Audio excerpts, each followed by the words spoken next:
Hello adventurers and welcome back to Dungeons of Eternity. We'll be talking about a couple of advanced tips to help you out while you're exploring those dangerous dungeons. When it comes to resources when you're going out in the dungeons, the first time you log in, you'll notice that you don't have any items besides your weapons. When you go through your first dungeon, you can find potions, keys, bombs, and once you complete the dungeon, you get to keep those potions and bombs for the next dungeon. However, you do not get to keep your keys.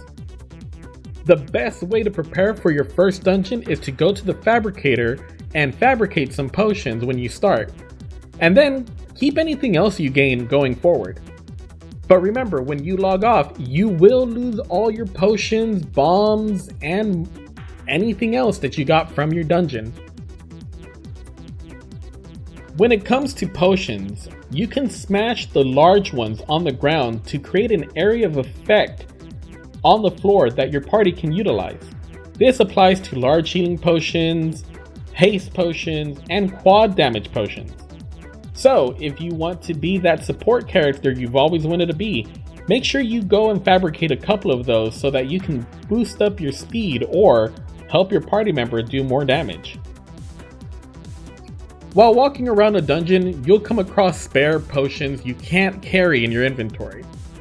You can carry them to the next room though, and toss them on the ground. You can grab a potion from a distance and fill up your health whenever you need it. This way, you can always use the potions around your environment instead of the ones you carry in your pouch.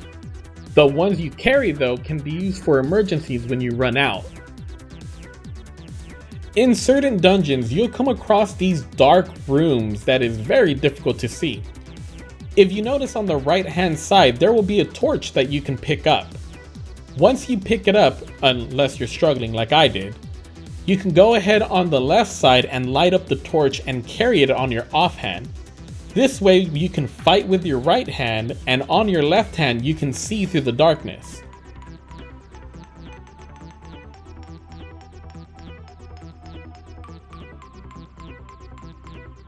Now, you'll come across these doors that you need a key to unlock, though you can see what's inside of those doors through the small little window before you open up the door. There have been 2 rooms that I've noticed so far. One of them contains just the vases for smashing, and you'll get gold and potions out of that. The second one contains the big chests that you want to use your keys on most often. These big chests contain many more rewards than the small ones. If you have only one key and you need health, open up the first door. That way you can grab some health potions along the way. But the best advice is to look around for more keys. If you find 2 keys, it's best to open up that second door so you can get the best loot from this dungeon. This next tip is more about information than it is about actually having a tip. You'll notice in your dungeons that you'll come across these white gems. The questions are always, what do they do? The white gems are used to power up your magical staffs. If you don't have one, they're pretty pointless until you do. Once you start utilizing a staff, they will start draining the gem's power and eventually they will shatter. This is where you go ahead and use a replacement gem to recharge the magical staff's ability. Another thing about staffs is you can actually use them as melee weapons. If you ever run out of crystals for magic, remember you can hit the enemies with your staff like a bludgeoning weapon. It is crucial to know this since sometimes you're gonna run out of magic gems and not have any around, but you can beat them up with your staff. Now, a lot of the times when you run a dungeon, you're going to find out that you don't have enough keys to open up all the chests. Your best bet is to run around the dungeon, look for all the keys, and save the keys until the very end before you fight the boss.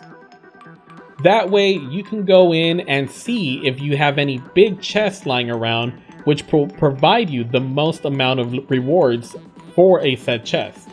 The smaller chests will only provide you gold coins, a cosmetic, or a potion or gem, while the big chest will provide you gold, cosmetics, and a blueprint or potions and gems.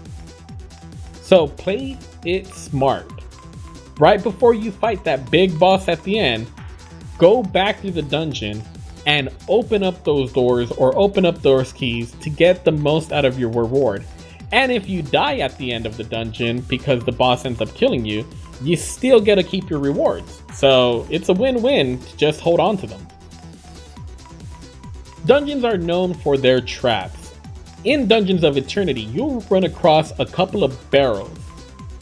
Explosion barrels will have a red tint on them that when you get close to them, they explode. You can also destroy them with a thrown weapon or ranged weapon.